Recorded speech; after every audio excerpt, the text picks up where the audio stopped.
Super super super. But Ravi sir, ಇವ್ರು ಹಾಡಿರೋದನ್ನ ಕೇಳಿದಿರಾ? ಆಡಿರೋದನ್ನ ಯಾವತ್ತಾದ್ರೂ ನೋಡಿದ್ದೀರಾ? ಅಲ್ಲ, ಇವರು ನನ್ನ ಫ್ಯಾನ್ ಅಂತ ಹೇಳಿದ್ರು.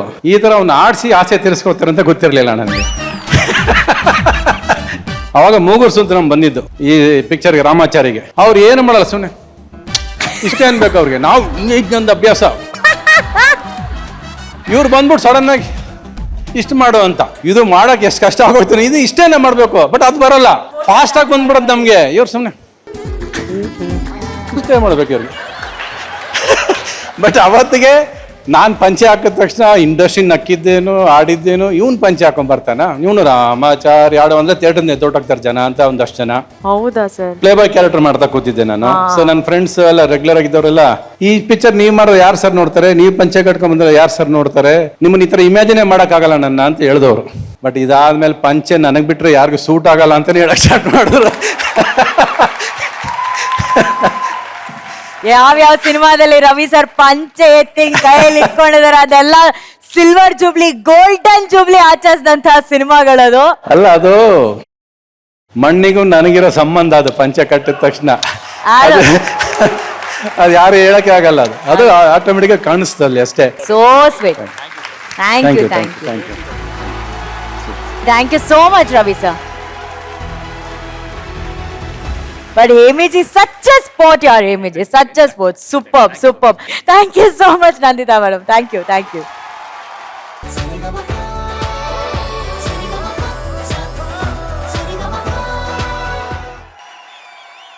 ಅಶ್ವಿನ್ ಶರ್ಮಾ ಅವರಿಗೆ ಬರಲಿ ಚಪ್ಪಾಳೆ. Thank you so much. ಕನ್ನಡದ ಹಾಡು ಇದು. ಈ ಹಾಡನ್ನ ಕೇಳಿದ್ರೆ ಹೌದು, ಕನ್ನಡದ ಸೌಂದರ್ಯದ ಬಗ್ಗೆ ಒಂದು ಹೆಮ್ಮೆ ಬರುತ್ತೆ, ಕನ್ನಡದ ಮಣ್ಣಿನ ಬಗ್ಗೆ ಮತ್ತೆ ಒಂದು ಹೆಮ್ಮೆ ಬರುತ್ತೆ, ಇಂತಹ ಕನ್ನಡಿಗರ ಮೇಲೆ ಮತ್ತೊಮ್ಮೆ ಅಭಿಮಾನ ಬರುತ್ತೆ. ಇದನ್ನ ಕೊಟ್ಟಂತಹ ರವಿ ಸರ್ಗೆ ತುಂಬುರದ ಧನ್ಯವಾದಗಳು. Thank you so much. And ಇವತ್ತು ನೀವು ಅವ್ರ ತರನೇ ಆ ಕತ್ತಗ ಮಫ್ಲರ್ ಹಾಕೊಂಡಿದ್ದೇನೋ. Very nice. ಈಗ ನಿಮ್ಮ ಹಾಡು ರವಿ ಸರ್ಗೆ ಎಷ್ಟು ಖುಷಿ ತಂದ್ಕೊಡ್ತು ಅಂತ ಕೇಳ. ರವಿ,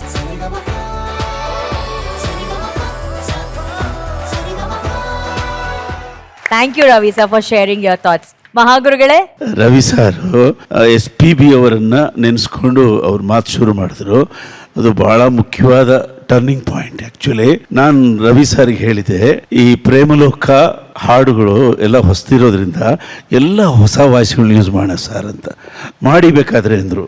ನಾನು ನಮ್ಮ ನರಸಿಂಹನಾಯಕ್, ಪುತ್ತೂರು ನರಸಿಂಹನಾಯಕ್, ಜೈಪಾಲ್, ಈ ಥರ ಬೆಂಗಳೂರಿನಲ್ಲಿ ಆಗ ಆರ್ಕೆಸ್ಟ್ರಾದಲ್ಲಿ ಆಡ್ತಾ ಇದ್ದ ನನಗೆ ಗೊತ್ತಿದ್ದ ಎಲ್ಲ ಗಾಯಕರು ಪ್ಲಸ್ ನನ್ನ ಸತಿಮಣಿ, ಈ 8 ಜನನ್ನ ಕರ್ಕೊಂಡೋಗಿ ಪಾಪ ಅವ್ರಿಗೆಲ್ಲ ರೂಮ್ ಹಾಕಿಸಿ ಖರ್ಚು ಎಲ್ಲ ಕೊಟ್ಟಿದ್ರು. ಆ ರೆಕಾರ್ಡಿಂಗ್ ಹಾಲಲ್ಲಿ ನಾನು ನಿಂತ ಜಾಗ ನೋಡಿ ಎಲ್ಲರೂ ಎದುರುಬಿಟ್ರು. ಆ್ಯಕ್ಚುಲಿ ನಮ್ಮವರು ಅಷ್ಟು ದೊಡ್ಡ ಆರ್ಕೆಸ್ಟ್ರಾ ಮಧ್ಯೆ ಇವರು ನಾವು ಎಲ್ಲ ಸೇರಿ ಕೆಲಸ ಮಾಡ್ತಾ ಇರೋದು ನೋಡಿ ಎಲ್ಲರೂ ಪಿಚ್ಚಾಗ್ಬಿಟ್ರು. ಎಲ್ಲರೂ ಟ್ರ್ಯಾಕಲ್ಲಿ ಕಾಲು ಮನೆ ಕಡಿಮೆನೇ ಹಾಡಿದ್ರು. ಎದುರ್ಕೊಂಬಿಟ್ರು. ನನಗೆ ಯೋಚನೆ ಬಿದ್ದುಬಿಟ್ಟೆ ಏನು ಮಾಡಬೇಕು ಅಂತ. ವರದಪ್ಪನವರು ಸಾರಿಗೆ ಹೇಳಿದ್ರು, ಎಲ್ಲ ಹಾಡಿದ್ದಾರೆ, ಸ್ವಲ್ಪ ಶ್ರುತಿ ಕಡಿಮೆ ಇದೆ ಅಂತ ಎಲ್ಲ ಹೇಳಿದ್ರು. ಒಂದು ವಾರದ ಈ ನಮ್ಮ ಪ್ರಯತ್ನ, ನಮ್ಮ ಇವ್ರ ಮಧ್ಯೆ ಏನೂ ಚರ್ಚೆ ಆಗಿಲ್ಲ. ಅವರು ಮೆಂಟಲಿ ಪ್ರಿಪೇರ್ ಆಗಿದ್ದಾರೆ. ಇದು ಮ್ಯೂಸಿಕಲ್ ಹಿಟ್ ಪಿಕ್ಚರ್. ಈ ಹೊಸ ವಾಯ್ಸ್ಗಳು ಅಕಸ್ಮಾತ್ ಇದಕ್ಕೆ ಹೊಂದದೇ ಹೋಗ್ಬೋದು. Regular singers Balu sir, Janakamma ಇಬ್ಬರು ಹಾಡ್ಬಿಡ್ಲಿ ಅಂತ ಡಿಸೈಡ್ ಮಾಡಿದ್ರು. ನನ್ನ ಹತ್ರ ಹೇಳಿದ್ರು, ರಾಜು ಮ್ಯೂಸಿಕ್ಕು ತುಂಬ ಚೆನ್ನಾಗಿದೆ, ತುಂಬ ದೊಡ್ಡದಾಗ್ತಾ ಇದೆ, ಇದು ಈ ಎಕ್ಸ್ಪೆರಿಮೆಂಟ್ ಬೇಡ. ಇಲ್ಲ ಸರ್, ನಾನು ಮತ್ತೆ ಆಡಿಸ್ತೀನಿ ಸರ್. ಬೇಡ, will go to SPB. Janakamma decision ತಗೊಳ್ರಿ ಅಂದರು. ಸ್ವಲ್ಪ ಡಿಸ್ಟೆನ್ಸಲ್ಲಿದ್ವಿ. ನಾನು ಹೆಂಡ್ತಿ ಕೇಳಿದೆ, ನೀವು ಸುಮ್ಮನೆ ಅವ್ರ ಮಾತು ಕೇಳಿ ಅಂದ್ಲು. ಆವಾಗ ತೆಗೆದುಕೊಂಡ ಡಿಸಿಷನ್ನೇ ಇವತ್ತು ಈ ಚರಿತ್ರೆಗೆ ಕಾರಣ ಆಗಿರೋದು. ನನಗೆ ಇನ್ನೂ ಜ್ಞಾಪಕ ಇದೆ, ಈ ಹಾಡನ್ನು ನಾನು ಪೂರ್ತಿ ಕನ್ನಡದಲ್ಲಿ ಬರೆದಿದ್ದೆ, ತಮಿಳಲ್ಲಿ ಬರೆಸ್ಬೇಕು ಅಂತ ದೊಡ್ಡ ಲೇಖಕ ವೈರಮುತ್ತು ಸಾರ್ನ ಕರೆಸಿದ್ರು. ಅವ್ರಿಗೆಲ್ಲ ಎಕ್ಸ್ಪ್ಲೈನ್ ಮಾಡಿದ್ವಿ, ಸಾಂಗ್ ಟ್ಯೂನು ಕೇಳಿಸಿದ್ವಿ. ನಾನು ಬರೆದಿರೋದನ್ನೆಲ್ಲ ಹೇಳಿದೆ, ನಾನು ಬರೆಯೋದೇನಿದೆ ಎಲ್ಲ ಕವರ್ ಮಾಡಿಬಿಟ್ಟಿದ್ದೀರಲ್ಲ ಅಂದರು. ಸಾರಂದರು, ಅದೆಲ್ಲ ಬರೆದಿರೋದಿರಲಿ, ನೀವು ಹೊಸದು ಬರೀರಿ ಅಂದರು. ಬಟ್ ಅವರು ಈ ಸಾಲುಗಳು ನೋಡಿಕೊಂಡೆ ಇದಕ್ಕೆ ಮ್ಯಾಚ್ ಆಗೋ ಥರ ಬರೆದ್ರು. ಕನ್ನಡದ ಕೀರ್ತಿ ತಮಿಳಿನ ಕವಿಯ ಬಾಯಲ್ಲಿ ಬಂದದ್ದು ಈ ಚಿತ್ರದ ಈ ಹಾಡಿಂದ. ನಾವೆಲ್ಲ ಹೆಮ್ಮೆ ಪಡಬೇಕು. ನನ್ನನ್ನು ಹೇಗೆ ಮೆರೆಸಿದಾರೆ ಗೊತ್ತಾ? ಕಾರಲ್ಲಿ ಕೂತಿರೋರು, ಡ್ರೈವ್ ಮಾಡೋರು ಅವರೇ, ಅದ್ಭುತವಾದ driving. I am bringing my music director cum writer with a bang. ಅಂತ ಸಿಕ್ಕದವ್ರಿಗೆಲ್ಲ ಹೇಳೋರು. Bang bang. ಯಾರು ಹೇಳ್ತಾರೆ? ಒಂದು 50 ವರ್ಷ ಇಬ್ಬರು ಅಡ್ವಾನ್ಸ್ ಆಗಿದ್ವಿ ಅಷ್ಟೇ. ಈ ಸಿನಿಮಾ ಮಾಡುವಾಗ 50 ವರ್ಷ ಅಡ್ವಾನ್ಸ್ ಆಗಿದ್ವಿ. ಆ 50 ವರ್ಷದ ಅಡ್ವಾನ್ಸ್ಮೆಂಟು 100 ದಿವಸ ಕಾಯಬೇಕಾಯಿತು. ನಮಗೆ ಅನ್ನವಿಟ್ಟ ಸ್ವಾಮಿ ವೀರಸ್ವಾಮಿ ಅವರ ಧೈರ್ಯ 100 ದಿವಸ ಕಾಪಾಡ್ದು ಇವತ್ತು ಚಿತ್ರ ಚರಿತ್ರೆ ಆಗಿದೆ. ಇನ್ನೊಂದು ಚಿತ್ರ ಮಾಡಿಬಿಡಿ ಸರ್, ಆ ಥರ ಸರ್ ಇವನ್ನ ಹಾಕ್ಕೊಂಡು ಮಾಡಿ ಸರ್. ನೀವು ಅವನು ಸೇರಿ ಒಂದು ಮ್ಯೂಸಿಕಲ್, ಯಾಕೆಂದರೆ ನಾನೊಂದು ಪ್ರೆಸೆಂಟ್ ಆ್ಯಂಡ್ ಫ್ಯೂಚರ್, ನೀನು ಫ್ಯೂಚರ್ ಆ್ಯಂಡ್ ಫ್ಯೂಚರ್. ಗುರುಗಳ ಎಲ್ಲರೂ ಕೇಳ್ತಾ ಇರೋದು ಒಂದೇ ಕ್ವಶನ್, ನೀವಿಬ್ರು ಯಾವಾಗ ಮಾಡ್ತೀರಾ ಅಂತ. ಅದು ಅದೇ ನಾವು ಸೇರಿದ್ರೆ ಮಾಡೇ ಮಾಡ್ತೀವಿ, ಬಿಡೋದು ಒಳ್ಳೇದಾಗುತ್ತೆ. ಬಟ್ ನೀವಿಬ್ಬರು ಸೇರಿ ನಿನ್ನ ಕಿರೀಟ ಒಂದು ಇವ್ರ ಕಡೆಯಿಂದ ಬರಲಿ. ಡನ್. Thank you sir. ಧನ್ಯವಾದ. ಧನ್ಯವಾದ ಸರ್. ಥ್ಯಾಂಕ್ ಯು ಮಹಾಗಣಗಳೇ. VP ಸರ್, ಇವ್ರು ಮಾಡಿರೋ ಹಾಡೇ ಅಷ್ಟು ಚಂದ, ಅದಕ್ಕಿನ್ನ ಚಂದ ಈ ಅನುಭವದ ಮಾತುಗಳು. ಯಾವ್ದನ್ನ ಕೇಳೋದು ಯಾವ್ದನ್ನ ಆಲಿಸೋದು ಅಂತ.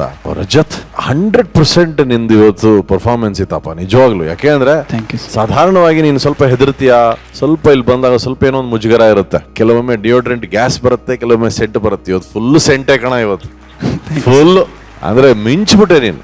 Thank you. Also Ravi sir ಒಂದು ಉಪಸ್ಥಿತಿಯಲ್ಲಿ ಒಂದು ಸಂತೋಷದ ವಾತಾವರಣ ಇದೆ. ಹೌದು. ಅದು ಬಹಳ ವಿಶೇಷವಾದಂತಹ ಒಂದು ಪರ್ಸನಾಲಿಟಿ, ಅವರ ಆರಾ ಅಂಡ್ ಅವರ ಆಲೋಚನೆ ಎಲ್ಲರನ್ನೂ ಸಂತೋಷವಾಗಿಟ್ಟಿದೆ ಅಂತ ಹೇಳಲಿಕ್ಕೆ ಇಷ್ಟಪಡ್ತೇನೆ. One of the finest performance Rajat. Thank you so much. Thank you so much. Fantastic.